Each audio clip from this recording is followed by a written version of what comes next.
الحمد لله نحمده ونستعينه ونستغفره ونعوذ بالله من شرور أنفسنا ومن سيئات أعمالنا من يهده الله فلا مضل له ومن يضلل فلا هادي له أشهد أن لا إله إلا الله وحده لا شريك له وأشهد أن محمدًا عبده ورسوله أرسله بالهدى ودين الحق ليظهره على الدين كله ولو كره المشركون اللهم صل على محمد وعلى آل محمد كما صليت على إبراهيم وعلى آل إبراهيم إنك حميد مجيد اللهم بارك على محمد وعلى آل محمد كما باركت على إبراهيم وعلى آل إبراهيم إنك حميد مجيد أما بعد فإن خير الكلام كلام الله وخير الهدي هدي محمد صلى الله عليه وسلم وشر الأمور محدثاتها وكل محدثة بدعة وكل بدعة ضلالة وكل ضلالة في النار أعوذ بالله من الشيطان الرجيم بسم الله الرحمن الرحيم يا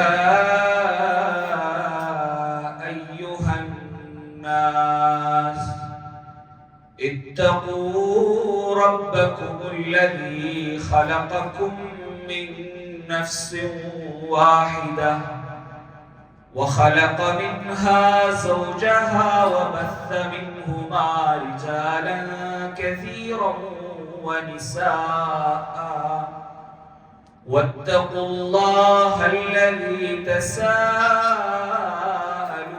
به والأرحام إن الله كان عليكم رقيبا سبحانك لا علم لنا إلا ما علمتنا إنك أنت العليم الحكيم സ്നേഹം നിറഞ്ഞ സത്യവിശ്വാസി സഹോദരങ്ങളെ, സുഹൃത്തുക്കളെ, അല്ലാഹുവിന്റെ മാർഗത്തിൽ ഞാൻ ഏറെ ഇഷ്ടപ്പെടുന്ന എൻ്റെ പ്രിയപ്പെട്ടവരെ, സർവ്വലോക സൃഷ്ടാവായ അല്ലാഹു സുബ്ഹാനഹു വ തആലയുടെ വിധി വിലക്കുകൾ ജീവിതത്തിന്റെ എല്ലാ ഘട്ടങ്ങളിലും പാലിച്ചുകൊണ്ട് തഖ്വയിലും ഈമാനിലും അധിഷ്ഠിതമായ ജീവിതം നയിക്കണേ എന്ന് ആദ്യമായി തന്നെ ഉണർത്തുകയാണ്, വസിയ്യത്ത് ചെയ്യുകയാണ്. അത്തരത്തിൽ നല്ലവരായ വിശ്വാസികളായി ജീവിച്ചു മരിക്കുവാനുമുള്ള തൗഫീഖ് അല്ലാഹു നമുക്ക് ഓരോരുത്തർക്കും നൽകി അനുഗ്രഹിക്കുമാറാകട്ടെ. പ്രിയപ്പെട്ട സഹോദരങ്ങളെ, നമ്മുടെ ദുനിയാവിലെ ജീവിതം എന്ന് പറയുന്നത് വളരെയധികം തിരക്ക് പിടിച്ച ജീവിതമാണ്. നമ്മളൊക്കെ ഭയങ്കര തിരക്കാണ് ദുനിയാവിൽ. രാവിലെ എണീറ്റത് മുതൽ രാത്രി കിടന്നുറങ്ങുന്നത് വരെ തിരക്കാണ്. എന്തിനാണ് തിരക്ക് എന്ന് ചോദിച്ചാൽ അതിൽ 90% ദുനിയാവിന് വേണ്ടി അല്ലെങ്കിൽ ദുനിയാവിന്റെ കാര്യത്തിലാണ് നമ്മൾ തിരക്കിലാകുന്നത്. അതിനിടയിൽ നിസ്കരിക്കുന്നുണ്ടോ എന്ന് ചോദിച്ചാൽ നമ്മളൊക്കെ 5 വക്തും പള്ളിയിൽ വന്ന് നിസ്കരിക്കുന്ന ആളുകളായിരിക്കും. അതിനിടയിൽ കുറച്ച് സദഖകൾ കൊടുക്കുന്നുണ്ടാകും, കുറച്ച് ഇസ്ലാമികമായ പ്രഭാഷണങ്ങളൊക്കെ കേൾക്കുന്നുണ്ടാകും. അങ്ങനെ ദീനുമായി ബന്ധപ്പെട്ട കാര്യങ്ങളൊക്കെ ചെയ്യുന്നുണ്ടെങ്കിൽ പോലും നമ്മുടെ ഏറ്റവും വലിയ ലക്ഷ്യം ഒരു ദിവസത്തിൽ എന്ന് പറയുന്നത് ദുനിയാവാണ്. അത് കുടുംബത്തിന് അധ്വാനിച്ചു കൊടുക്കാനും അങ്ങനെയുള്ള നല്ല കാര്യങ്ങൾക്കൊക്കെ തന്നെയാണെങ്കിൽ പോലും നമ്മുടെ ചിന്ത മുഴുവനും ദുനിയാവിനെ കുറിച്ചാണ്. എന്നാൽ ഈ ഒരു ദിവസത്തിൽ നമ്മുടെ അമലുകളെ കുറിച്ച്, നമ്മുടെ കർമ്മങ്ങളെ കുറിച്ച് നമ്മൾ എത്രമാത്രം ആലോചിക്കുന്നുണ്ട് നമ്മൾ ഓരോരുത്തരും ചിന്തിക്കണം. മുൻഗാമികളായ സലഫുകളുടെ ജീവിതം പരിശോധിക്കുമ്പോൾ അവരെ കുറിച്ച് പറയുന്നത് കാണാം. അവർ രാത്രി കിടന്നുറങ്ങാൻ പോകുമ്പോൾ ആ ദിവസം അവർ ചെയ്ത നന്മകൾ മുഴുവൻ മുഴുവനും രേഖപ്പെടുത്തുമെന്നാണ്. എന്തൊക്കെ നന്മകൾ എന്ത് ചെയ്തു, തഹജ്ജുദ് നിസ്കരിച്ചു, അങ്ങനെ ദിക്ർ, അങ്ങനെ ഓരോ നന്മയും രേഖപ്പെടുത്തും. മറ്റൊരു ഭാഗത്ത് അവരന്ന് ചെയ്ത തിന്മകൾ മുഴുവനും അവർ രേഖപ്പെടുത്തുന്നു. എന്തൊക്കെ തിന്മകൾ എന്ന് ചെയ്തു, ചെറിയ ചെറിയ തിന്മകൾ ഓരോന്നും അവർ രേഖപ്പെടുത്തും. എന്നിട്ട് അവർ രണ്ടും തമ്മിൽ ഒന്ന് താരതമ്യം ചെയ്ത് നോക്കും, ഒന്ന് ടാലി ചെയ്ത് നോക്കും, ഇതിലേതാണ് കൂടുതൽ. അന്നത്തെ ദിവസം നന്മയാണ് കൂടുതലെങ്കിൽ അവർ സന്തോഷത്തോടു കൂടി കിടന്നുറങ്ങും. അന്ന് തിന്മയാണ് കൂടുതലെങ്കിൽ പിന്നീടുള്ള സമയം അവർ നമസ്കരിച്ചുകൊണ്ടും ഖുർആൻ ഓതിക്കൊണ്ടും അടുത്ത ഫജ്ർ വരെ അവർ ചെലവഴിക്കുമായിരുന്നു എന്നാണ്. അപ്പൊ അത് അവര് നാളെ പരലോകത്തേക്കുള്ള അമലിനെ കുറിച്ച് അവർ ചിന്തിച്ചതുകൊണ്ടാണ്. നമ്മളൊക്കെ എത്ര ചിന്തിക്കുന്നുണ്ട്? എന്നാൽ ദുനിയാവിന് വേണ്ടി നെട്ടോട്ടമോടുന്ന ഈ മനുഷ്യൻ മക്കൾക്ക് വേണ്ടി, കുടുംബത്തിനു വേണ്ടി, അതേപോലെ തന്നെ ദുനിയാവിന് വേണ്ടി ഇങ്ങനെ തിരക്കിലാകുന്ന മനുഷ്യൻ അവന്റെ അമലുകളെ കുറിച്ച് ചിന്തിക്കുന്ന ഒരു ദിവസം അവന് വരാനുണ്ട്.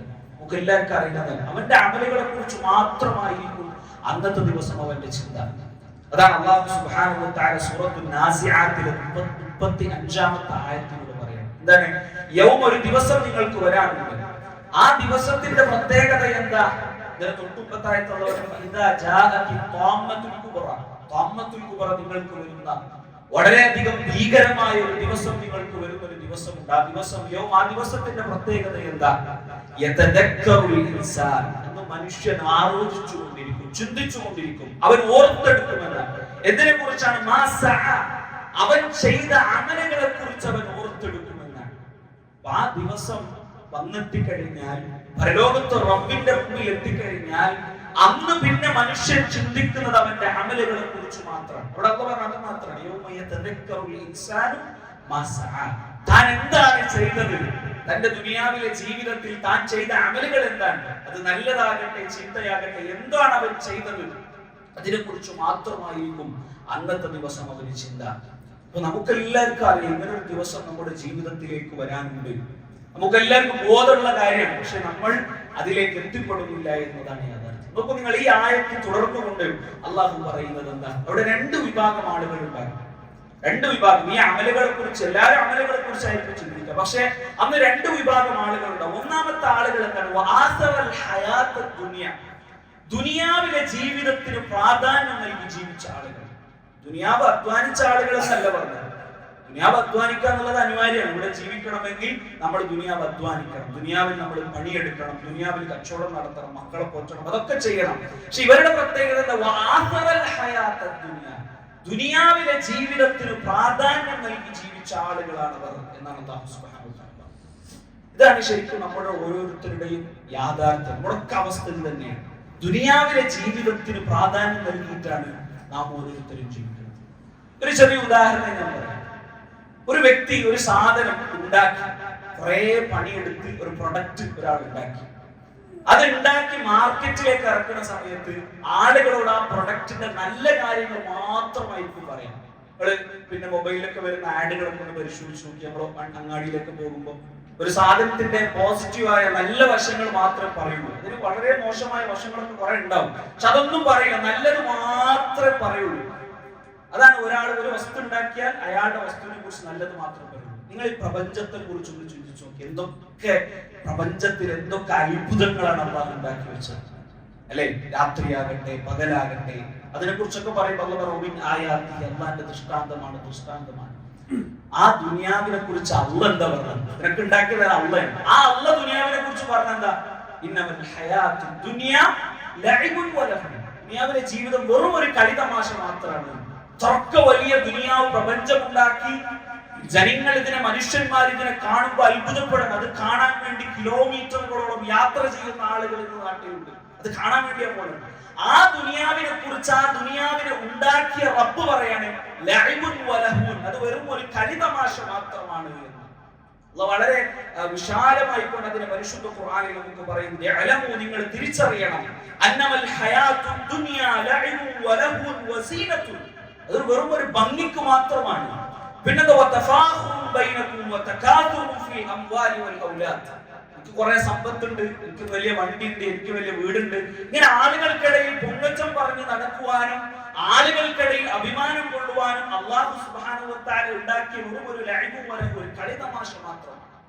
അപ്പൊ ഈ ദുനിയാവിന്റെ വില എന്തെങ്കിലും ആലോചിച്ചു, ഇതിലുണ്ടാക്കിയ റബ്ബ് പറയാണ് ഇത് വെറും ഒരു കളിതമാശ മാത്രമാണ്. നബി സല്ലല്ലാഹു അലൈഹി വസല്ലം പറയാണ്, അല്ലാഹു ലൗ കാനത് ദുനിയ തഅദിലു ഇൻദല്ലാഹി ജനാഹ ബഊദ. നിങ്ങൾ ആലോചിക്കുക, ഒരു കൊതുകിന്റെ ചിറക്, വിശ്വാസം പറയുന്ന ഉദാഹരണം, ഒരു കൊതുകിന്റെ ചിറക്, ആ കൊതുകിന്റെ ചിറകിന്റെ വിലയെങ്കിലും അള്ളാഹു ദുനിയാവിനെ കൽപ്പിച്ചിരുന്നെങ്കിൽ കാഫിറിന് ഒരു തുള്ളി വെള്ളം പോലും അള്ളാഹു കൊടുക്കുമായിരുന്നില്ല. അതിന്റെ അർത്ഥം ഒരു കൊതുകിന്റെ ചിറക് പോലും, ചിറകിന്റെ വില പോലും അള്ളാഹ് ഈ ദുനിയാവിന് കൊടുത്തിട്ടില്ല എന്നാണ്. എന്നാൽ നമ്മൾ ആ ദുനിയാവിനുള്ളൂ ദുനിയാവിന്റെ പിറകെ പോവാൻ. ഈ ദുനിയാവിലാണ് എല്ലാ ഇസ്സത്തും, ഈ ദുനിയാവിലാണ് എല്ലാ ഐശ്വര്യവും ഉള്ളത് എന്ന് നമ്മൾ കരുതുകയാണ്. ദീനിന് ഒരു വിലയും നമ്മൾ കൽപ്പിക്കുന്നില്ല. നോക്കൂ നിങ്ങൾ, ദുനിയാവാണ് ഏറ്റവും വലുതെങ്കിൽ, ദുനിയാവിലാണ് എല്ലാ ഇസ്സത്തുമെങ്കിൽ, ഒരു വലിയ വണ്ടിയിൽ വന്നിറങ്ങിയാലേ അയാൾക്ക് അഭിമാനമുള്ളൂ എങ്കിൽ, അയാൾക്ക് 2 നിലയുള്ള വലിയ ഒരു വീടുണ്ടെങ്കിലേ അയാൾ അഭിമാനമുള്ള വ്യക്തിയാണ്, ഇസ്സത്തുള്ള വ്യക്തിയാണ് എന്ന് നമ്മൾ നമ്മുടെ മനസ്സിൽ കരുതുന്നുണ്ടെങ്കിൽ, നബി സല്ലല്ലാഹു അലൈഹി വസല്ലം തങ്ങൾ ഈ കാലത്ത് ജീവിച്ചിരുന്നെങ്കിൽ നമ്മൾ എന്തു പറയുമായിരുന്നു? ഒരു ദരിദ്രനായ വ്യക്തി പള്ളിയിലേക്ക് കടന്നു വന്നാൽ നമ്മളൊക്കെ അയാളെ ഒന്ന് ആദരിക്കുകയോ ഒന്ന് ബഹുമാനിക്കുകയോ ഒന്നും ചെയ്യില്ല. പൊതുവെ മുസ്ലിമുകളുടെ സ്വഭാവമാണ്. അല്ലെങ്കിൽ നമ്മളെ കുറിച്ച് മൊത്തത്തിൽ, നമ്മളെ കുറിച്ച് പ്രത്യേകിച്ച് പറഞ്ഞല്ല, പൊതുവെ ഞാൻ പറഞ്ഞാണ്. നോക്കൂ നിങ്ങൾ, നബി സല്ലല്ലാഹു അലൈഹി വസല്ലം തങ്ങൾ ജീവിച്ചിരുന്നെങ്കിലും പള്ളിയുടെ ഒരു ഓരത്തൊരു മൂലയിൽ ഒരാൾ ഇങ്ങനെ ചുരുണ്ട് കിടക്കുന്നത് മഹാനായ അബൂ ഹുറൈറ റളിയല്ലാഹു അൻഹു കണ്ടു. മദീനത്തെ പള്ളിയാണ്, അവിടെ അങ്ങനെ ആരും ചുരുണ്ട് കിടക്കുകയോ വിഷമിച്ച് അല്ലെങ്കിൽ വിശന്ന് കിടക്കുന്നൊന്നും സ്വഹാബികൾക്ക് സഹിക്കില്ല. മഹാനായ സ്വഹാബി പോയി വിളിച്ചു, ആരാണെന്ന് നോക്കി. നോക്കുമ്പോൾ മഹാനായ മുഹമ്മദ് മുസ്തഫ സല്ലല്ലാഹു അലൈഹി വസല്ലം. മഹാനായ അബൂ ഹുറൈറ ചോദിച്ചു, നബിയെ, എന്താണ് നബിയെ ഇത്? താങ്കൾ ഈ മദീനത്തെ രാജാവാണ്, നമ്മുടെ മുത്ത് നബിയാണ്, നിങ്ങൾ എന്തിനാണ് ഇങ്ങനെ കിടക്കുന്നത്? വിശ്വാസം വളരെ അവശനായിട്ടാണ് കിടക്കുന്നത്. അദ്ദേഹം പറഞ്ഞു, നബി സല്ലല്ലാഹു അലൈഹി വസല്ലം പറഞ്ഞു, അൽ ജൂഅ യാ അബൂ ഹുറൈറ, വിശപ്പ് സഹിക്കാൻ പറ്റാഞ്ഞിട്ടാണ്. അവരൊക്കെ അഭിമാനം കണ്ടത് ഈ പരിശുദ്ധമാക്കപ്പെട്ട ദീനിലാണ്. ഒരിക്കലും ഈ ദുനിയാവിന്റെ വലിയ വലിയ കെട്ടിടങ്ങളിലോ ഈ ദുനിയാവിന്റെ വലിയ വലിയ പ്രൗഢികളിലോ അല്ല അവർ അഭിമാനം കണ്ടത്. ദുനിയാവിന് ആവശ്യത്തിന് അവർ ദുനിയാവ് ചെലവഴിച്ചു, ദുനിയാവിന് ആവശ്യത്തിന് അവർ അധ്വാനിച്ചു. അതാണ് അവർ ചെയ്തത്. മഹാനായ ഉമർ റളിയല്ലാഹു അൻഹുവിന്റെ ജീവിതം പരിശോധിക്കുമ്പോൾ നമുക്കൊക്കെ ഒരു സംഭവം കാണാൻ പറ്റും. അദ്ദേഹം ഷാമിലേക്ക്, ഫിലിസ്തീൻ പിടിച്ചടക്കാൻ ഒരു സൈന്യത്തെ പറഞ്ഞയച്ചു. ആ സൈന്യം ഫിലിസ്തീനിലേക്ക് പോയി ആ നാടിനെ പിടിച്ചെടുത്തു. പക്ഷേ അവിടെയുള്ള ജൂതന്മാർ, അവിടെയുള്ള ക്രിസ്ത്യാനികൾ ഒരു നിബന്ധന വെച്ചു, ബൈത്തുൽ മഖ്ദിസിന്റെ ചാവി നിങ്ങളുടെ കയ്യിലേക്ക് നമ്മൾ ഒരിക്കലും തരുകയില്ല. അത് തരണമെങ്കിൽ നിങ്ങളുടെ ഭരണാധികാരി ഉമർ വരണം. അങ്ങനെ ഉമർ റളിയല്ലാഹു അൻഹുവിനെ വിളിക്കാൻ റമദാൻ വരുന്ന സമയത്ത് കുറച്ച് ചെളിയുള്ള സ്ഥലം, ഫലസ്തീനിലേക്ക് എത്താറായി. ഫലസ്തീനിലെ ക്രിസ്ത്യാനികളൊക്കെ കാത്തു നിൽക്കാൻ, പേർഷ്യയൊക്കെ അടിച്ചു ഭരിക്കുന്ന മഹാനായ ഖലീഫ ഉമറിനെ കാണാൻ. അങ്ങനെ കൂടെ അബൂ ഉബൈദ ആമിർ ഇബ്നു ജറാഹ് റളിയല്ലാഹു അൻഹു കൂടെ ഉണ്ട്. മർദാന ചെളിയുള്ള സ്ഥലത്തെത്തിയപ്പോൾ അദ്ദേഹത്തിന്റെ കാലിലുള്ള ചെരുപ്പ് ഊരി അദ്ദേഹത്തിന്റെ കയ്യിൽ പിടിച്ചു. ചില റിവായത്തുകളിൽ കാണാം അദ്ദേഹത്തിന്റെ കമീസ് ഒന്ന് പൊക്കി പിടിച്ചു. അദ്ദേഹത്തിന്റെ കഴുതയിൽ നിന്ന്, കഴുതപ്പുറത്ത് നിന്ന് ഇറങ്ങി അങ്ങനെ നടക്കാൻ തുടങ്ങി. അബൂ ഉബൈദ ആമിർ ഇബ്നു ജറാഹ് റളിയല്ലാഹു അൻഹു ചോദിച്ചു, അൻത തഫ്അലു ദാലിക യാ അമീറൽ മുഅ്മിനീൻ? താങ്കൾ ഒരു നാട്ടിന്റെ ഭരണാധികാരിയാണ്, ഒരു നാടിന്റെ ഭരണാധികാരിയാണ്. നമ്മളൊക്കെ എന്ന് പറയുന്നത് പോലെ ഒരു നാടിന്റെ ഭരണാധികാരി, താങ്കൾ ഇങ്ങനെ ചെയ്യുകയാണോ? ഇത് മോശമാണെന്നുള്ള നിലയ്ക്ക് പറയാം. ഉമർ റളിയല്ലാഹു പറഞ്ഞൊരു വാക്കുണ്ട്, അബൂ ഉബൈദ, താങ്കളല്ല ഇത് പറഞ്ഞിരുന്നതെങ്കിൽ ഞാൻ തീർച്ചയായും ഞാൻ ശിക്ഷിക്കുമായിരുന്നു. താങ്കൾ പറഞ്ഞതുകൊണ്ട് ഞാൻ ഒന്നും ചെയ്യുന്നില്ല. കാരണം അമീനു ഹാദിൽ ഉമ്മ, ഈ ഉമ്മത്തിന്റെ ഏറ്റവും വിശ്വസ്തൻ എന്ന് നബി സല്ലല്ലാഹു അലൈഹി വസല്ലം സർട്ടിഫിക്കറ്റ് കൊടുത്ത ആളാണ് അബൂ ഉബൈദ റളിയല്ലാഹു അൻഹു. താങ്കൾ പറഞ്ഞതുകൊണ്ട് ഞാൻ ഒന്നും ചെയ്യുന്നില്ല, വേറെ ഒരാൾ ഇത് പറഞ്ഞിരുന്നെങ്കിൽ ഞാൻ ശിക്ഷിക്കുമായിരുന്നു. നബി സല്ലല്ലാഹു അലൈഹി വസല്ലം പറഞ്ഞു, മഹാനായ ഉമർ റളിയല്ലാഹു അൻഹു പറഞ്ഞു, കുന്ന അദല്ല ഖൗമിന, നമ്മൾ ഈ അറേബ്യൻ ഭൂഖണ്ഡത്തിൽ ജീവിച്ച ഏറ്റവും മോശമായ ആളുകളായിരുന്നു നമ്മൾ. അഅസ്സനല്ലാഹു ബിൽ ഇസ്ലാം, അല്ലാഹു നമുക്ക് ഇസ്സത്ത് നൽകി. ഇതിലൂടെ, ഇസ്ലാമിലൂടെ അല്ലാഹു ഇസ്സത്ത് നൽകി. ഫഇനി ബതഗൈനൽ ഇസ്സത ബിഗൈരിൽ ഇസ്ലാം, നമുക്ക് അല്ലാഹു ഇസ്സത്ത് നൽകിയത് എന്തിലൂടെയാണ്? നമ്മുടെ ഇസ്ലാമിലൂടെയാണ്. ഇന്ന് പലർക്കും ഞാനൊരു മുസ്ലിമാണ് എന്ന് പറയാൻ ഭയങ്കര മടിയാണ്. വസ്ത്രധാരണയിൽ ഒരു മുസ്ലിമാണ് എന്ന് കാണിക്കാൻ, അല്ലെങ്കിൽ പത്രത്തിലും മാധ്യമത്തിലൊക്കെ ഇസ്ലാമിനെ കുറിച്ച് ഇങ്ങനെ വിമർശിക്കുമ്പോ ഞാനൊരു മുസ്ലിമാണ്, ഒരു മുസ്ലിമിന്റെ ജീവിതമാണ് ഞാൻ നയിക്കുന്നത്, എന്റെ നബി മുഹമ്മദ് മുസ്തഫ സല്ലല്ലാഹു അലൈഹി വസല്ലമയാണ് എന്ന് പറയാൻ പലർക്കും മടിയാണ്. മഹാനായ അമീറുൽ മുഅ്മിനീൻ പറയാണ്, ഇസ്ലാമാണ് നമുക്ക് ഇസ്സത്ത് നൽകിയത്. ഞാനൊരു നല്ല മുസ്ലിമാണ്, ഒരു ഇസ്സത്താണ്. അങ്ങനെ മനസ്സിൽ കൊണ്ടുവരാൻ നമുക്ക് കഴിയണം. എന്നിട്ട് അദ്ദേഹം പറഞ്ഞതോ ഇനി ഇസ്ലാം അല്ലാത്ത വേറെന്തെങ്കിലും കൊണ്ട് നമ്മൾ ഇസ്സത്തിനെ തേടിപ്പോയാൽ അല്ലാഹു നമുക്ക് നിന്യത തരും. സുബ്ഹാനല്ലാഹ്, ഇന്ന് മുസ്ലിം സമുദായത്തിൽ സംഭവിച്ചുകൊണ്ടിരിക്കുന്നതും അതാണ്. ഇസ്ലാം പറയാൻ മടിയാണ്. പത്രമാധ്യമങ്ങളിലൊക്കെ കയറി ഇസ്ലാമിനെ കുറിച്ച് പറയുന്ന ആളുകൾ ഇസ്ലാമിനെ വക്രീകരിച്ചുകൊണ്ടാണ് പറയുന്നത്. അതിനൊന്ന് പോളിഷ് ചെയ്തിട്ടാ പറയാ. അത് ഇങ്ങനെയാണ് എന്ന് തുറന്നു പറയാൻ പലർക്കും ഇന്ന് മടിയാണ്. അതിലൊരു മടി കാണിക്കുന്ന ഒരവസ്ഥ ഇന്ന് മുസ്ലിം സമുദായത്തിലേക്ക് വന്നെത്തിയിട്ടുണ്ട്. അപ്പൊ ഏതായിരുന്നാലും ഞാൻ പറഞ്ഞത്, ഇന്ന് അള്ളാഹ് പരലോകത്ത് മനുഷ്യൻ എത്തുന്ന സമയത്ത് ദുനിയാവിൽ ഇസ്ലാമിന് ഒരു വിലയും കൽപ്പിക്കാത്ത, ദുനിയാവിലെ പ്രൗഢിക്ക് വില കൽപ്പിച്ച് ജീവിച്ച മനുഷ്യൻ അവിടെ ബോധ്യപ്പെടും. എന്താണ് ദുനിയാവിന്റെ ജീവിതത്തിന് പ്രാധാന്യം നൽകിയ മനുഷ്യന്റെ പ്രത്യേകത എന്താ? അല്ലാഹു അവനെ നരകത്തിലേക്ക് വലിച്ചെറിയുമെന്നാണ്. അവന്റെ വാസസ്ഥലം എവിടെയാണ്? നരകത്തിലായിരിക്കും എന്നുള്ളതാണ്. ഇതൊക്കെ നമ്മൾ നേരിടാൻ പോകുന്ന, അല്ലെങ്കിൽ നമ്മൾ അനുഭവിക്കാൻ പോകുന്ന ചില യാഥാർത്ഥ്യത്തെ കുറിച്ച് അല്ലാഹു സുബ്ഹാനഹു വ തആല നമുക്ക് പറഞ്ഞു തരികയാണ്. ഇത് ഒരു വിഭാഗമാണ്, പരലോകത്തുള്ള ഒന്നാമത്തെ വിഭാഗം. രണ്ടാമത്തെ ഒരു വിഭാഗമുണ്ട്. അവരുടെ പ്രത്യേകത എന്താ? വഅമ്മാ മൻ ഖാഫ മഖാമ റബ്ബിഹി വനഹ അൻ-നഫ്സ അനിൽ ഹവാ. രണ്ടാമത്തെ വിഭാഗം വഅമ്മാ മൻ ഖാഫ മഖാമ റബ്ബിഹി, നാളെ അല്ലാഹുവിന്റെ മുമ്പിൽ പോയി നിൽക്കണം എന്ന പേടിയുള്ള ആളുകൾ, ആ ബോധമുള്ള ആളുകൾ ദുനിയാവിൽ ജീവിക്കുമ്പോ ഒരു കച്ചവടത്തിലേക്ക് ഇറങ്ങുമ്പോ അവരുടെ മനസ്സിലേക്ക് പേടി വന്നു. ഈ കച്ചവടം അല്ലാഹ് ഹലാലാക്കിയതാണോ? ഈ കച്ചവടം അല്ലാഹ് ഹറാമാക്കിയിട്ടുണ്ടോ? ഇതിൽ എന്തെങ്കിലും ഹറാമിന്റെ വശമുണ്ടോ? അവർക്ക് പേടിയായി. ചിലപ്പോൾ നാട്ടുകാരും വീട്ടുകാരൊന്നും അറിയില്ല, പക്ഷേ എന്റെ റബ്ബിന്റെ മുമ്പിൽ എനിക്ക് നാളെ നിൽക്കാനുണ്ടെന്ന ബോധ്യം അയാളുടെ മനസ്സിലേക്ക് വന്നു.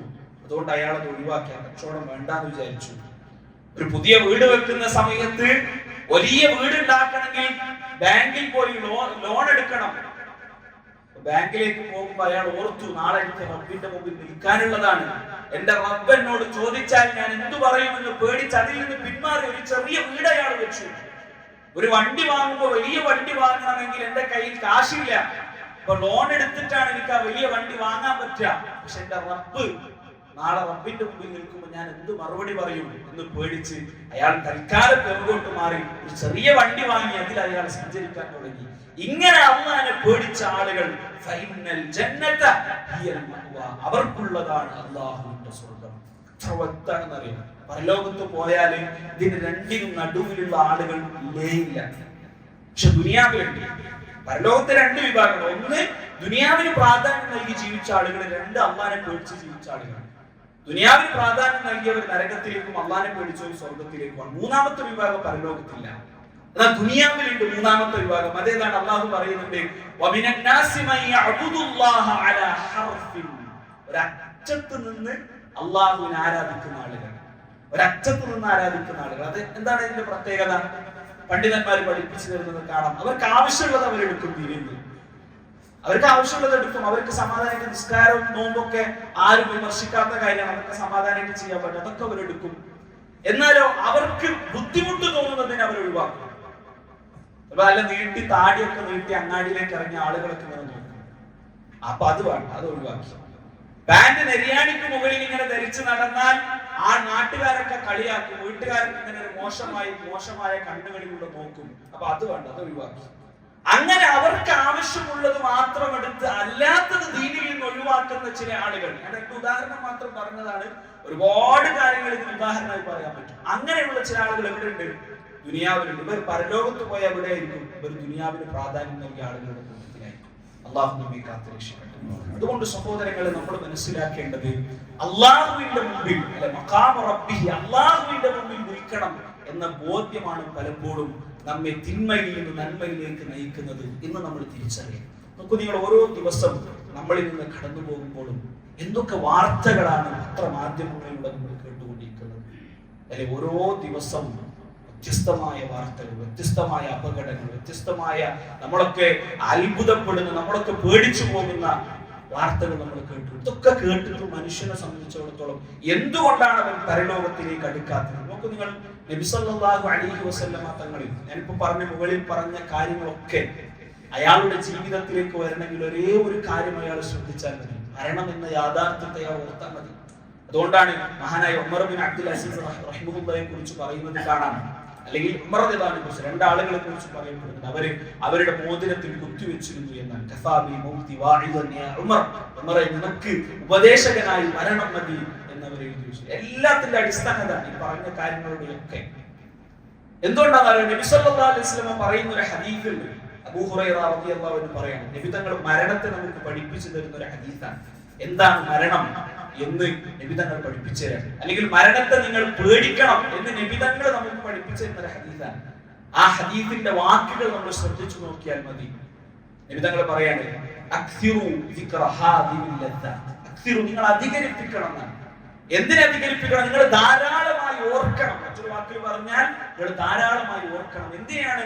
മരണത്തെ ഓർക്കണം എന്നാണ് നബി സല്ലല്ലാഹു അലൈഹി വസല്ലം പറയുന്നത്. പക്ഷെ അതിന് നബി ഉപയോഗിച്ച വാക്ക് വേറെയാണ്. മരണത്തിന് നബി ഉപയോഗിച്ച വാക്ക് എന്താ? മൗത്ത് എന്നല്ല, പിന്നെയോ ഹാദിമുൽ ലദ്ദാത്ത് എന്നാണ്. ദുനിയാവിലെ ലദ്ദത്തുകളെ എല്ലാം ഇല്ലാതെയാക്കി കളയുന്നതിന് നിങ്ങൾ ഓർക്കണം. എത്ര അർത്ഥവത്തായ വാക്കാണ്! ദുനിയാവിലെ ലദ്ദത്തുകളെ എല്ലാം ഇല്ലാതെയാക്കി കളയുന്ന ഒന്നിനെ നിങ്ങൾ ധാരാളമായി ഓർക്കണം. യാനി അൽ മൗത്ത്, അതായത് മരണം എന്ന യാഥാർത്ഥ്യത്തെ. നമ്മുടെ ജീവിതത്തിലെ എല്ലാ നിമിഷവും നമ്മൾ ഓർത്താൽ നമ്മുടെ ജീവിതം സുന്ദരമായിരിക്കും, അല്ലാഹുവിന് ഇഷ്ടപ്പെടുന്ന ജീവിതമായിരിക്കും. അതല്ലേ നബി സല്ലല്ലാഹു അലൈഹി വസല്ലം പറഞ്ഞത്? നിങ്ങൾ നിസ്കരിക്കാൻ നിൽക്കുന്ന സമയത്ത് സ്വല്ലു സ്വലാത്തൻ വദ്ദഇ, നിസ്കരിക്കുമ്പോൾ എങ്ങനെ നിസ്കരിക്കണം? ഇപ്പോ ഇന്ന് ഉച്ചക്ക് ഹോസ്പിറ്റലിൽ പോവാണ്, ഡോക്ടർ പറയാണ് 1 മണിക്കൂറിന്റെ ഉള്ളിൽ നിങ്ങൾ മരിക്കും എന്ന് നമ്മൾ കേട്ടാൽ എന്തായിരിക്കും നമ്മുടെ അവസ്ഥ? അല്ലെ, 12 മണിയും 1 മണിയുടെ ഇടയിൽ നിങ്ങൾ മരിക്കും, യാതൊരു സംശയവും ഇല്ല എന്ന് ഡോക്ടർ നമ്മളോട് പറഞ്ഞാൽ അപ്പൊ നമ്മൾ ദുഹ്ർ നിസ്കരിക്കാനുണ്ടാവും. 4 റക്അത്ത് ദുഹ്ർ നിസ്കരിക്കുമ്പോൾ ആ ദുഹ്ർ നിസ്കാരം എങ്ങനെയായിരിക്കും നിങ്ങളെ ആലോചിച്ച് നോക്കുക. അല്ലെങ്കിൽ വേണ്ട ഒരു 2 റക്അത്ത് നിസ്കരിക്കാൻ നമുക്ക് അവസരം കിട്ടി മരിക്കുന്നതിന് മുമ്പ്, ഡോക്ടർ പറയണ 1/2 മണിക്കൂറിന്റെ ഉള്ളിൽ നിങ്ങൾ മരിക്കും, സംശയമില്ല, എഴുതി സർട്ടിഫിക്കറ്റ് എഴുതി തന്നു. അപ്പൊ നമ്മൾ ഒരു 2 റക്അത്ത് നിസ്കരിക്കും. നമ്മൾ എങ്ങനെ നിസ്കരിക്കും? ദുനിയാവിലെ കാര്യങ്ങളൊക്കെ ആലോചിച്ചിട്ടായിരിക്കും നമ്മൾ നിസ്കരിക്കുക, അല്ലെങ്കിൽ ഇപ്പൊ നമ്മൾ നിസ്കരിക്കുന്നത് പോലെ ആയിരിക്കും ആ 2 റക്അത്ത്? അല്ല, നബി സ്വല്ലല്ലാഹു അലൈഹി വസല്ലം സ്വല്ലു, നിങ്ങൾ എല്ലാ നിസ്കാരങ്ങളും നിസ്കരിക്കണം. സ്വലാത്തൻ വദ്ദഇ, ദുനിയാവിൽ നിന്ന് വിട പറയുന്ന ഒരാളുടെ നിസ്കാരം പോലെ നിങ്ങൾ നിസ്കരിക്കണം. ദുഹ്ർ നിസ്കരിക്കുമ്പോൾ അസ്റിന് ഞാൻ ഉണ്ടാവുകയില്ല എന്ന ബോധ്യത്തോടു കൂടിയായിരിക്കണം നിസ്കരിക്കേണ്ടതെന്നാണ് നബി സല്ലല്ലാഹു അലൈഹി വസല്ലം തങ്ങൾ നമ്മളോട് പറയുന്നത്. ഇനി ഈ പറഞ്ഞ കാര്യങ്ങളൊക്കെ ഉണ്ടല്ലോ, അതൊക്കെ വലിയ വിശാലമായ വിഷയമാണ്. അതിനൊന്ന് ചുരുക്കി 2 വാക്കുകളിൽ ഞാൻ പറഞ്ഞതാണ്. ഈ പറഞ്ഞ കാര്യങ്ങളൊക്കെ നമ്മൾ കേട്ട് വീട്ടിലേക്ക് തിരിച്ചു പോയാൽ ഒരു അസർ വരെ ഉണ്ടാകും ഇതിന്റെ പവർ. പിന്നെ ഇതൊക്കെ നമ്മൾ മറന്നുപോകും, പിന്നെ ഇതൊന്നും നമ്മുടെ മനസ്സിൽ ഉണ്ടാകൂല. അല്ലാഹു സുബ്ഹാനഹു വ തആല ആ ഒരു അവസ്ഥയിൽ നിന്ന് കാത്തുരക്ഷിക്കട്ടെ. ഭൂരിഭാഗം ആളുകൾ അങ്ങനെ ഖുതുബ കഴിഞ്ഞു അല്ലെങ്കിൽ ക്ലാസ് കഴിഞ്ഞു തിരിച്ചു പോയാൽ പിന്നെ അത് മനസ്സിൽ ഉണ്ടാവില്ല, പിന്നെ അവരുടെ മനസ്സിൽ നിന്ന് പോയിട്ടുണ്ടാകും. പിന്നെ എപ്പോഴത് തിരിച്ചു വരാൻ മതി? അത് തിരിച്ചു വരുന്ന ഒരു സമയമുണ്ട്. അത് തിരിച്ചു വരുന്ന സമയം മരണം നമ്മുടെ മുമ്പിലേക്ക് നേരിട്ട് വരുന്ന സമയം. മരണം നമ്മുടെ മുമ്പിലേക്ക് വരുന്ന സമയം. മനുഷ്യന്മാർ അല്ലാഹുവോട് പറയും, അല്ലാഹുവേ നീ എന്നെ ദുനിയാവിലേക്കൊന്ന് മടക്കിക്കൊണ്ട്, നീ എന്നെ ദുനിയാവിലേക്കൊന്ന് മടക്കിക്കൊണ്ട് ലഅല്ലി അഅമലു സാലിഹാ, എനിക്ക് സാലിഹായ അമലുകൾ ചെയ്യണം. ദുനിയാവിൽ ഈ പറഞ്ഞ ഖുതുബകളൊക്കെ കേട്ടു, ക്ലാസുകളൊക്കെ കേട്ടു. ചില ആളുകൾ അത് ഗൗരവത്തിലെടുത്തു, പിന്നീട് അറിയാതെ മറന്നുപോയി. ചില ആളുകൾ അത് ഗൗരവത്തിൽ എടുത്തിട്ടേ ഇല്ല. അങ്ങനെ പലരും ഉണ്ടാകും. ഒരു ഖുതുബ കഴിഞ്ഞ് തിരിച്ചു പോകുമ്പോൾ ചിലരതൊക്കെ എടുത്ത് മാറ്റം വന്നു പോകുന്ന ആളുകൾ ഉണ്ടാവും. ചിലരത് എടുത്തിട്ടുണ്ടാവും, പിന്നെ തിരക്കുകൊണ്ട് അറിയാതെ മറന്നുപോയി. ചിലരത് ഖുതുബ തന്നെ ആ ഒരു ശ്രദ്ധയിലൂടെ. അങ്ങനെ പല വിഭാഗം ഉണ്ടാവും. ഈ എല്ലാ വിഭാഗവും അള്ളാഹുവിന്റെ അടുത്ത് നിന്ന് മരണം വരുന്ന സമയത്ത് അവർ പറയും, അല്ലാഹുവേ നീ എന്നെ മടക്കിക്കൊണ്ടാ, ലഅല്ലി അഅമലു സാലിഹാ, എനിക്ക് സാലിഹായ അമലുകൾ ചെയ്യണം, എനിക്കൊന്ന് ഇസ്തിഗ്ഫാർ ചെയ്യണം, എനിക്കൊരു സുജൂദ് ചെയ്യണം, എനിക്കൊന്ന് 2 റക്അത്ത് നിസ്കരിക്കണം, എനിക്കൊന്ന് തൗബ ചെയ്യണം എന്ന് മനുഷ്യൻ അല്ലാഹുവിനോട് ആവശ്യപ്പെടുമെന്നാണ്. അല്ലാഹു സുബ്ഹാനഹു വ തആല ഒരിക്കലും അവനുള്ള അവസരം നൽകുകയില്ല എന്നുള്ളതാണ് ഈ ഹദീസുകളിൽ നിന്നും ആയത്തുകളിൽ നിന്നും ഒക്കെ നമുക്ക് മനസ്സിലാക്കാൻ കഴിയുന്നത്. അതുകൊണ്ട് സഹോദരങ്ങളെ, ആ മരണം എന്ന യാഥാർത്ഥ്യത്തെ തിരിച്ചറിഞ്ഞുകൊണ്ട് നമ്മൾ ജീവിക്കണം. ഒരു കവി പാടിയ ഒരു കവിതയുണ്ട്. നമ്മളൊക്കെ പലപ്പോഴും നമ്മുടെ ദുനിയാവിലെ ജീവിതം കാണുമ്പോൾ പലപ്പോഴും തോന്നിപ്പോകും, മരണമില്ലാത്ത ജീവിതമാണ് നമുക്ക് അല്ലാഹു നിശ്ചയിച്ചു തന്നത് എന്ന് പലപ്പോഴും നമ്മളെ കാണുമ്പോൾ തോന്നിപ്പോകും. അല്ലെ, നമ്മൾ ഓരോ പ്രവർത്തനങ്ങളും, നമ്മുടെ കച്ചവടം, നമ്മുടെ ഇടപാടൊക്കെ കാണുമ്പോൾ കാണുന്ന ആളുകൾക്ക് തോന്നും അയാൾക്ക് മരണമൊന്നും ഉണ്ടാവില്ല എന്ന് തോന്നിപ്പോകും. ഒരു കവി പാടുന്ന കവിതയുണ്ട്, ഈ ദുനിയാവിൽ ആർക്കെങ്കിലും ഒരാൾക്ക് നശ്വരമായ ഒരു അവസാനമില്ലാത്തൊരു ജീവിതം, ജീവിച്ചുകൊണ്ടേയിരിക്കുക, മരണമേ ഇല്ല, അങ്ങനെ ഒരാൾക്ക് അള്ളാഹ് അവസരം കൊടുത്തിരുന്നെങ്കിൽ ലകാന റസൂലുള്ളാഹി ഫീഹാ മുഹമ്മദ് സ്വല്ലല്ലാഹു അലൈഹി വസല്ലം, നബി സല്ലല്ലാഹു അലൈഹി വസല്ലം തങ്ങൾ ഈ ദുനിയാവിൽ കാലാകാലം ജീവിക്കുമായിരുന്നു. പക്ഷെ ആ നബിക്ക് പോലും അള്ളാഹ് അവസരം നൽകിയിട്ടില്ല. 63ാമത്തെ വയസ്സിൽ ഈ ദുനിയാവിൽ നിന്ന് വിട പറഞ്ഞു നമ്മുടെ മുത്ത് മുഹമ്മദ് മുസ്തഫ സ്വല്ലല്ലാഹു അലൈഹി വസല്ലം. ആ നബി പോലും വിട പറഞ്ഞു. പിന്നെ ഈ ദുനിയാവിൽ ഒരാൾക്കും അതിനുള്ള അവസരം ഇല്ലാന്നാണ് ഇമാം ഷാഫി റഹ്മത്തുള്ളാഹിയുടെ കവിതയാണ്. ആരെങ്കിലും ജീവിച്ചിരിക്കുമായിരുന്നെങ്കിൽ അത് മുഹമ്മദ് നബി ആകുമായിരുന്നു. പക്ഷേ നബി തങ്ങൾ പോലും മരിച്ചു പോയിട്ടുണ്ടെങ്കിൽ സഹോദരങ്ങളെ, നമ്മുടെ മുമ്പിലേക്കും കടന്നു വരും മരണം. അത് ഏത് രൂപത്തിലുമാകാം. അല്ലെ, കുവൈത്ത് ദുരന്തം, പെരുന്നാളിന് മുമ്പ് നമ്മളൊക്കെ സങ്കടത്തോടു കൂടി കേട്ട കുവൈത്തിൽ നടന്ന തീപിടുത്തം, അതിന് വാർത്തകൾ വായിച്ച ആളുകൾക്ക് ചിലപ്പോൾ അറിയുന്നുണ്ടാകും. ആ കൂട്ടത്തില് 4 ദിവസം മുമ്പ് കുവൈത്തിലേക്ക് പോയ 34 വയസ്സുകാരനായിരുന്ന ചെറുപ്പക്കാരനുണ്ട്. 34 വയസ്സ് വരെ തന്റെ നാട്ടിൽ, തന്റെ വീട്ടിൽ, തന്റെ കുടുംബത്തിന്റെ കൂടെ സന്തോഷമായി ജീവിച്ച ആളാണ്. 34ാമത്തെ വയസ്സിൽ ഒന്ന് കുവൈത്തിലേക്ക് പോയി 4ാമത്തെ ദിവസം അയാൾ മരണപ്പെട്ടു. അല്ലാഹ് അയാളുടെ ആ വ്യക്തിയുടെ മരണം നിശ്ചയിച്ചത് അവിടെയായിരുന്നു. കുറച്ച് ദിവസങ്ങൾക്ക് മുമ്പ് നമ്മൾ കേട്ട വയനാട് ദുരന്തം, രാത്രി കിടന്നുറങ്ങിയ ആളുകൾ, ആലോചിച്ച് തൊട്ടടുത്ത ദിവസം രാവിലെ ചെയ്യേണ്ട കാര്യങ്ങൾ പ്ലാൻ ചെയ്ത് ഉറങ്ങിയ ആളുകൾ ആ കൂട്ടത്തിൽ ഉണ്ടാവില്ലേ? ചെറിയ മക്കൾ അടുത്ത ദിവസം സ്കൂളിൽ കൊണ്ടുപോയി കാണിക്കേണ്ട ഹോംവർക്ക് എഴുതിയ കുട്ടികൾ ആ കൂട്ടത്തിലുണ്ട്. അടുത്ത ദിവസം രാവിലെ ഉണ്ടാക്കേണ്ട ഭക്ഷണത്തിന് വേണ്ടി മാവ് കുഴച്ചു വെച്ച ഉമ്മമാരെ കൂട്ടത്തിലുണ്ട്. അവരൊന്നും അറിഞ്ഞില്ല. അവർ കിടന്നുറങ്ങുന്ന സമയത്താണ് അള്ളാഹു അവരുടെ റൂഹിനെ പിടിച്ചത്. അങ്ങനെ വ്യത്യസ്ത രൂപത്തിലാകാം. അള്ളാഹു ദുരന്തങ്ങളിൽ നിന്ന് നമ്മെ കാത്തുരക്ഷിക്കുമാറാകട്ടെ. സമാധാനമുള്ള മരണം നൽകി അള്ളാഹു നമ്മെ അനുഗ്രഹിക്കുമാറാകട്ടെ. ഞാൻ പറയുന്നത് സഹോദരങ്ങളെ, അങ്ങനെയൊക്കെ മരണം മുന്നിലേക്ക് വരാം. ഏതവസ്ഥയിൽ മരണം എന്റെ അടുത്തേക്ക് വന്നാലും ഞാൻ തയ്യാറാണ് എന്ന് പറയാൻ നമുക്ക് കഴിയണം. ഒരിക്കലും മരണം മുന്നിലേക്ക് വരുമ്പോൾ ഖേദിക്കുന്ന ആളുകളുടെ കൂട്ടത്തിൽ ഞാനും നിങ്ങളും ഉൾപ്പെടാൻ പാടില്ല. അതിനുവേണ്ടിയുള്ള തയ്യാറെടുപ്പാണ് നമ്മൾ എടുക്കേണ്ടത്. അല്ലാഹു സുബ്ഹാനഹു വ തആല തൗഫീഖ് നൽകി അനുഗ്രഹിക്കുമാറാകട്ടെ.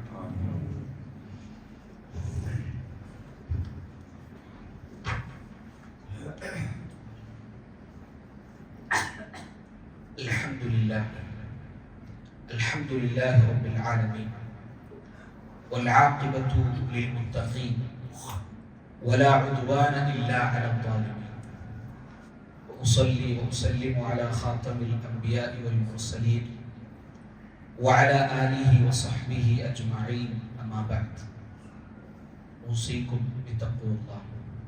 ഏറെ സ്നേഹം നിറഞ്ഞ സഹോദരന്മാരെ, സുഹൃത്തുക്കളെ, അല്ലാഹുവിനെ സൂക്ഷിച്ചുകൊണ്ട് ജീവിക്കണേ എന്ന് ഒരിക്കൽ കൂടി ഉണർത്തുന്നു, വസിയത്ത് ചെയ്യുന്നു. അല്ലാഹു അതിന് തൗഫീഖ് നൽകി അനുഗ്രഹിക്കുമാറാകട്ടെ. പരലോകം എന്ന യാഥാർത്ഥ്യം, അതിൽ പല ഘട്ടങ്ങളുണ്ട്. അതിലൊരു ഘട്ടമാണ് മഹ്ശറിൽ ജനങ്ങൾ ഒരുമിച്ച് കൂടുന്ന ആ ഒരു നിമിഷം. തന്റെ അമലുകൾക്കനുസരിച്ച് മനുഷ്യൻ വിയർപ്പിൽ മുങ്ങുന്ന ആ സമയത്ത് അല്ലാഹു അർശിന്റെ തണൽ ലഭിക്കുന്ന 7 വിഭാഗം ആളുകളെ കുറിച്ച് പറഞ്ഞിട്ടുണ്ട്. അതിലെ ഒരു വിഭാഗം, അതിനെ കുറിച്ചാണ് രണ്ടാമത്തെ ഖുതുബയിൽ പ്രധാനപ്പെട്ട 2 കാര്യങ്ങൾ എനിക്ക് സൂചിപ്പിക്കാനുള്ളത്. അതിലൊരു വിഭാഗം റജുലുൻ ഖൽബുഹു മുഅല്ലഖുൻ ബിൽ മസാജിദ്, പള്ളിയുമായി ഹൃദയം ബന്ധിപ്പിച്ച യുവാവ് അല്ലെങ്കിൽ വ്യക്തി എന്നാണ് നബി സല്ലല്ലാഹു അലൈഹി വസല്ലം പറയുന്നത്. അപ്പോ പരലോകത്തിന്റെ അവസ്ഥ നമുക്കറിയാം. ഉപ്പയില്ല, ഉമ്മയില്ല, ആരുമില്ല. ആകെ മഹ്ശറിലുള്ളത് യൗമ ലാ ദില്ല ഇല്ലാ ദില്ലുഹു യുദില്ലുഹുമുല്ലാഹു യൗമ ലാ ദില്ല ഇല്ലാ ദില്ലുഹു.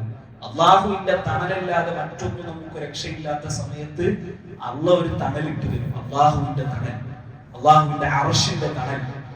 അതിലൊരു വിഭാഗമാണ് പള്ളിയുമായി ഹൃദയം ബന്ധിപ്പിച്ചവർ. ആരാണ് ഈ പള്ളിയുമായി ഹൃദയം ബന്ധിപ്പിച്ചവർ? ഇതിലെല്ലാം കുറേ കാര്യങ്ങൾ വരും. പള്ളിയിലേക്ക് നിസ്കരിക്കാൻ വരുന്നവർ, നിരന്തരം പള്ളിയുമായി ബന്ധപ്പെടുന്നവർ, പള്ളിയുടെ പരിപാലനവുമായി ബന്ധപ്പെടുന്നവർ, കുറേ വിഷയങ്ങൾ. അല്ലെങ്കിൽ ഞാൻ 2 കാര്യങ്ങൾ പറയാം. ഒന്നാമത്തെ സഹോദരൻ, നമ്മുടെ പള്ളിയിൽ ഒരുപാട് സംരംഭങ്ങൾ നടക്കുന്നുണ്ട്. ഈ പള്ളിയെ സംബന്ധിച്ചിടത്തോളം ഞാൻ രണ്ടാമതാണ് ഈ പള്ളിയിലേക്ക് വരുന്നത്. ഈ പള്ളിയെ കുറിച്ച് നമ്മൾ കേട്ടത് ഇവിടെ ഒരുപാട് ക്ലാസ്സുകൾ നടക്കുന്നുണ്ട്, ഇവിടെ ഒരുപാട് മജ്‌ലിസുകളുണ്ട്, ദർസുകളുണ്ട്, ഒക്കെ ഈ പള്ളിയിൽ നടക്കുന്നുണ്ട്. നമ്മളൊക്കെ എത്ര ആളുകൾ അതുമായി ബന്ധപ്പെടുന്നുണ്ട് എന്ന് നമ്മൾ ആലോചിച്ച് നോക്കിയത്. ഞാൻ ആദ്യത്തെ ഖുതുബയിൽ പറഞ്ഞല്ലോ, ഇന്ന് നമുക്ക് ദുനിയാവിൽ ഒരുപാട് അവസരങ്ങളുണ്ട് അമലുകൾ ചെയ്യാൻ. പരലോകത്ത് അതൊന്നും ഇല്ലാത്ത സമയത്ത് നമ്മൾ ഇങ്ങനെ ഖേദിക്കും. ആ ഖേദിക്കുന്ന സമയത്ത് ഇല്ല, എന്റെ റെക്കോർഡിൽ കുറച്ച് അമലുകൾ ഉണ്ട് എന്ന് കാണിക്കാൻ ഇവിടെ ഈ അവസരങ്ങൾ നമ്മൾ എത്ര ആളുകൾ ഉപയോഗപ്പെടുത്തുന്നുണ്ട്. ഒരു ഹദീസ് മാത്രം ഞാൻ ഓർമ്മപ്പെടുത്താം. റസൂലുള്ളാഹി പറഞ്ഞു, അള്ളാഹുവിന് ചില മലക്കുകളുണ്ട്. അതിന്റെ അറബി ഞാൻ പറയുന്നില്ല, മലയാളത്തിൽ അതിന്റെ അർത്ഥം മാത്രം പറഞ്ഞാൽ അള്ളാഹ്ക്ക് ചില മലക്കുകളുണ്ട്. ആ മലക്കുകളുടെ പ്രത്യേകത എന്താണെന്ന് അറിയാം? അള്ളാഹുവിനെ ഓർക്കുന്ന ദിക്ർ ചെയ്യുന്ന ആളുകളെ അന്വേഷിച്ച് നടക്കുന്ന മലക്കുകളാണ്. ഏതെങ്കിലും നാട്ടിൽ അള്ളാഹിനെ ഓർക്കുന്ന ആളുകളുണ്ടോ, അള്ളാഹിനെ കുറിച്ച് സംസാരിക്കുന്നവരുണ്ടോ എന്നിങ്ങനെ അന്വേഷിച്ച് നടക്കുന്നതാണ്. അങ്ങനെ ഒരു വിഭാഗം ആളുകൾ അവർ കണ്ടെത്തും. അള്ളാഹിന്റെ അടുത്തേക്ക് പോകും. അള്ളാഹ് ചോദിക്കും, കൈഫ തറക്തു ഇബാദി, എന്റെ അടിമകളുടെ അവസ്ഥ എന്തായിരുന്നു? അവർ പറയും, അല്ലാഹുവേ, അവർ നിന്നെ തസ്ബീഹ് ചെയ്യുകയായിരുന്നു, അവർ ദിക്ർ ചെയ്യുകയായിരുന്നു, അവർ നിന്നെ കുറിച്ചായിരുന്നു പറഞ്ഞിരുന്നത്. അള്ളാഹു അവരോട് ചോദിക്കും, ഹൽ റഔനി, അവരെന്നെ കണ്ടിട്ടുണ്ടോ? അള്ളാഹുവിനോട് അവർ പറയും, ഇല്ല റബ്ബേ, അവർ നിന്നെ കണ്ടിട്ടില്ല. അപ്പൊ അള്ളാഹ് ചോദിക്കും, അവരെന്നെ കണ്ടിരുന്നെങ്കിൽ അവരെങ്ങനെയാകുമായിരുന്നു? അപ്പൊ അള്ളാഹു മലക്കുകൾ പറയും, അള്ളാഹു നിന്നെ അവർ കാണാതെ ഈ രൂപത്തിൽ അവർ ഒരുമിച്ച് കൂടുന്നുണ്ടെങ്കിൽ, നിന്നെ കണ്ടിരുന്നെങ്കിൽ അവർ ഇതിനേക്കാളും കൂടുതൽ നിന്നെ കുറിച്ച് പറയുമായിരുന്നു. ഹദീസിൽ ഒരുപാട് കാര്യങ്ങളുണ്ട്, 4 കാര്യങ്ങളുണ്ട്. ഹദീസിന്റെ അവസാനം എന്താണെന്നറിയോ? അല്ലാഹു സുബ്ഹാനഹു വ തആല പറയുന്നതാണ്, എന്താണ്? ഗഫർതു ലഹും ഇന്നി ഉഷ്ഹിദുകും, മലക്കുകളോട് പറഞ്ഞു, ഞാൻ നിങ്ങളെ സാക്ഷിയാക്കിക്കൊണ്ട് പറയാം, ഇന്നി ഖദ് ഗഫർതു ലഹും, ഞാൻ അവർക്ക് പുറത്തു കൊടുത്തിട്ടുണ്ട്, എല്ലാവർക്കും പുറത്തു കൊടുത്തിട്ടുണ്ട് എന്ന് പറയുന്ന ആ ഹദീസിന്റെ ഏറ്റവും പ്രധാനപ്പെട്ട ഭാഗം ഇനിയാണ് വരുന്നത്. അപ്പോൾ മലക്കുകൾ അല്ലാഹുവോട് പറയും, അല്ലാഹുവേ, ഇന്ന ഫീഹിം റജുലൻ ഇന്നമാ ജാഅ ലിഹാജതി, അല്ലാഹു അവരുടെ കൂട്ടത്തിൽ ഒരു വ്യക്തിയുണ്ട്, ആ വ്യക്തിയുടെ പ്രത്യേകത വേറെ ഒരു ആവശ്യത്തിന് വന്നതാണ്. പള്ളിയിൽ ക്ലാസ് നടക്കുന്നുണ്ട്, ക്ലാസ്സിന് വന്നതല്ല, വേറെ എന്തോ ആവശ്യത്തിന് വന്നപ്പോൾ അവിടെ ഇരുന്നതാണ്. അപ്പൊ അയാൾക്കും ഈ കൂലി ഉണ്ടോ, അതോ എല്ലാം പുറത്തു കൊടുത്തു എന്നുള്ള പറഞ്ഞ കൂട്ടത്തിൽ അയാളുണ്ടോ എന്ന് ചോദിച്ചപ്പോൾ അത് പറയും, അവരുടെ ഇരുന്ന ആളുകളുടെ പ്രത്യേകതയാണെങ്കിൽ അവരുടെ കൂടെ ഇരുന്ന ആളുകൾക്ക് പോലും ഒരിക്കലും ദൗർഭാഗ്യം ഉണ്ടാവുകയില്ല, അവർക്കും ഉണ്ട് ഈ കൂലി എന്നാണ് ആ ഹദീസിൽ പഠിപ്പിക്കുന്നത്. നമ്മളൊക്കെ എത്രത്തോളം ഉപയോഗപ്പെടുത്തി എന്നുള്ളത് മനസ്സിലാക്കണം. ദുനിയാവിന്റെ കാര്യങ്ങളൊക്കെ നമുക്കറിയാം, മാർക്കറ്റ് അറിയാം, കച്ചവടം അറിയാം, ഒക്കെ നമുക്കറിയാം. നമ്മുടെ നിസ്കാരവും നമ്മുടെ നോമ്പും നമ്മുടെ ഖുർആനും നമ്മളുമായി ബന്ധപ്പെട്ട നമ്മുടെ ദീനുമായി ബന്ധപ്പെട്ട കാര്യങ്ങൾ നമുക്ക് എത്രത്തോളം അറിയാം. ഇതൊന്നുമില്ലാത്ത എത്രയോ നാടുകളുണ്ട്. ഇവിടെ കാസർഗോഡ് നിന്ന് മംഗലാപുരം വരെ നിങ്ങൾ യാത്ര ചെയ്താൽ എത്രയോ പള്ളികളുണ്ട്. എല്ലാ പള്ളികളിലൊന്നും ഈ അവസരമില്ല. അവിടെയുള്ള നാട്ടുകാർക്ക് ചിലപ്പോൾ പഠിക്കാൻ താല്പര്യമുള്ള ആളുകളൊക്കെ ഉണ്ട്, പക്ഷെ അവർക്കൊന്നും അവസരങ്ങളില്ല. നമുക്ക് ഒരുപാട് അവസരങ്ങൾ ഇവിടെ ഉണ്ട്, വ്യത്യസ്തമായ അവസരങ്ങൾ ഉപയോഗപ്പെടുത്താൻ നമ്മൾ ശ്രമിക്കണം. അപ്പൊ പള്ളിയുമായി കൽബ് ബന്ധപ്പെട്ടു. രണ്ടാമത്തെ കാര്യം എന്താണ്? നോക്കൂ നിങ്ങൾ, ഇന്ന് നമ്മുടെ പള്ളിയുമായി ബന്ധപ്പെട്ട ഒരു കളക്ഷൻ നടക്കുന്ന ദിവസം. എല്ലാ മാസവും പള്ളിയിൽ കളക്ഷൻ ഉണ്ടാവും. അപ്പൊ പള്ളിയുടെ കളക്ഷൻ എന്ന് പറയുമ്പോൾ ആ പൈസ നമ്മൾ ആർക്കല്ല കൊടുക്കുന്നത്? ഏതെങ്കിലും ചില വ്യക്തികൾക്കല്ല, അല്ലെങ്കിൽ പള്ളി കൊണ്ട് നടക്കുന്ന കമ്മിറ്റിക്കല്ല നമ്മൾ ആ പൈസ കൊടുക്കണം. പിന്നെ ആർക്കാ കൊടുക്കുന്നത്? അത് അള്ളാഹുവിന്റെ പള്ളിയാണ്, അള്ളാഹുവിന്റെ മാർഗത്തിലാണ് നമ്മൾ കൊടുക്കുന്നത് എന്ന ബോധം ഒക്കെ പള്ളിയിലേക്ക് വരുന്നുണ്ട്. ഇവിടെ കറണ്ട് ചെലവുണ്ട്, ഇവിടുത്തെ മറ്റൊരുപാട് ചെലവുകൾ ഇവിടെ ഉണ്ട്. ഇതൊക്കെ എങ്ങനെ നടന്നു പോകുന്നത്? ഇവിടെ നമ്മളൊരു കാര്യം മനസ്സിലാക്കേണ്ടതല്ല, നമ്മളൊന്നും പൈസ കൊടുത്തില്ലെങ്കിലും ഈ കാര്യങ്ങളൊക്കെ ഇവിടെ നടക്കും. ആര് പൈസ കൊടുത്തില്ല, പള്ളിയുടെ കാര്യങ്ങൾ നടക്കാതെ പോവില്ല, നടക്കും. അത് ഭംഗിയായി നടക്കും. പക്ഷെ ആ നടക്കുന്ന സമയത്ത് എന്റെ സംഭാവന അതിൽ എന്താണ്? എന്റെ സംഭാവന ഇന്നതാണ് എന്ന് എനിക്ക് എന്റെ റബ്ബിനോട് പറയാൻ കഴിയും. അതിനുവേണ്ടിയുള്ള തയ്യാറെടുപ്പാണ് നാം ഓരോരുത്തരും ചെയ്യേണ്ടത്. ഈ 2 കാര്യങ്ങൾ വളരെ ശ്രദ്ധയോടുകൂടി നിങ്ങൾ കാണുക. അതിന്റെ ഗൗരവത്തിൽ നിങ്ങൾ ഓരോരുത്തരും കൊടുക്കും. അല്ലാഹു തൗഫീഖ് നൽകട്ടെ. സഹോദരങ്ങളെ, വയനാട് ദുരന്തം നമുക്കറിയാം. അത് നടന്നിട്ട് ഒരാഴ്ച കഴിഞ്ഞു, നമ്മളൊക്കെ അത് മറന്നുപോയി. പക്ഷേ അവിടെ ആ ദുരിതം അനുഭവിച്ച ആളുകൾ ഇപ്പോഴും അവരത് അനുഭവിച്ചുകൊണ്ടിരിക്കുകയാണ്. ഇനിയും കാലങ്ങൾ അവരത് അനുഭവിച്ചുകൊണ്ടേയിരിക്കും, അല്ലെ? അപ്പൊ നമ്മളെ സംബന്ധിച്ചിടത്തോളം നമ്മൾ പല കാര്യങ്ങളും ചെയ്യേണ്ടതുണ്ട്. ഒന്ന്, നമ്മൾ ദുആ ചെയ്യണം. നമുക്ക് അത്തരത്തിലുള്ള ദുരിതങ്ങൾ ബാധിക്കാതിരിക്കാൻ നമ്മൾ ദുആ ചെയ്യണം. അതോടൊപ്പം നമ്മളൊക്കെ ചെയ്യേണ്ട ഒരു കാര്യമാണ്, നമ്മളെ കൊണ്ട് പറ്റുന്ന സഹായം നമ്മൾ ചെയ്തു കൊടുക്കണം. അത് എന്ത് ചെറിയതോ വലിയതോ എന്തുമാകാം. എനിക്ക് എന്താണ് കഴിയുന്നത് എന്ന് എനിക്കും എന്റെ റബ്ബിനെ അറിയുള്ളൂ. ചിലപ്പോൾ ഭാര്യയ്ക്ക് പോലും അറിയില്ല നമ്മുടെ ബാങ്ക് ബാലൻസ്, പക്ഷേ റബ്ബിനറിയാം. ആ റബ്ബിനെ മുൻനിർത്തിക്കൊണ്ട് നമ്മൾ ആ കഴിയുന്ന സഹായം നമ്മൾ ചെയ്തു കൊടുക്കണം. ഉപ്പയില്ലാത്ത, ഉമ്മയില്ലാത്ത, വീട് നഷ്ടപ്പെട്ട, അല്ലെ, ഒരൊറ്റ രാത്രി കൊണ്ടാണ് ഇതൊക്കെ സംഭവിച്ചത്. കുറേ കാലം ഇങ്ങനെ നഷ്ടപ്പെട്ട് പിന്നെ നഷ്ടപ്പെടുമ്പോൾ ചിലപ്പോൾ അവർക്ക് അതിന്റെ വേദന മനസ്സിലായിക്കൊള്ളുന്നില്ല. ഒരൊറ്റ രാത്രി കൊണ്ട് എല്ലാം നഷ്ടപ്പെട്ടവരാണ്. അപ്പൊ നമ്മളെ കൊണ്ട് കഴിയുന്ന സഹായം നമ്മൾ ഇവിടെയോ നേരിട്ടോ എങ്ങനെയെങ്കിലും നമ്മളെ കൊണ്ട് പറ്റുന്ന രൂപത്തിൽ നമ്മൾ ചെയ്യുക. പള്ളിയുടെ കണക്ഷന് പ്രത്യേകം നമ്മൾ ശ്രദ്ധിക്കുക. അല്ലാഹു സുബ്ഹാനഹു വ തആല തൗഫീഖ് നൽകി അനുഗ്രഹിക്കുമാറാകട്ടെ. അല്ലാഹു നമ്മളിൽ നിന്ന് മരണപ്പെട്ടു പോയ നമ്മുടെ മാതാപിതാക്കൾ, കുടുംബക്കാർ, സുഹൃത്തുക്കൾ പലരുമുണ്ട്. അല്ലാഹുവേ അവർക്കെല്ലാവർക്കും മഗ്ഫിറത്തും റഹ്മത്തും നൽകി അനുഗ്രഹിക്കണേ അല്ലാഹ്. അവരുടെ ഖബർ നീ വിശാലമാക്കണേ അല്ലാഹ്. അവരെയും നമ്മയും നാളെ നിന്റെ ജന്നാത്തുൽ ഫിർദൗസിൽ ഒരുമിച്ച് കൂട്ടി അനുഗ്രഹിക്കണേ അല്ലാഹ്. അല്ലാഹുവേ ദുരന്തങ്ങളിൽ നിന്ന്, ദുരന്തത്തിലുള്ള മരണങ്ങളിൽ നിന്ന്, ആക്സിഡന്റുകളിലുള്ള മരണങ്ങളിൽ നിന്ന്, പെട്ടെന്നുള്ള മരണങ്ങളിൽ നിന്ന് നമ്മയും നമ്മുടെ സുഹൃത്തുക്കളെയും നമ്മുടെ മാതാപിതാക്കളെയും നീ കാത്തുരക്ഷിക്കണേ അല്ലാഹ്. സമാധാനത്തോടുകൂടി ലാ ഇലാഹ ഇല്ലല്ലാഹ് ഉച്ചരിച്ച് പരിപൂർണമായ ഈമാനോടുകൂടി മരിക്കുവാനുള്ള സൗഭാഗ്യം നമുക്കും നമ്മുടെ മാതാപിതാക്കളും കുടുംബത്തിനും നൽകി അനുഗ്രഹിക്കണേ അല്ലാഹ്.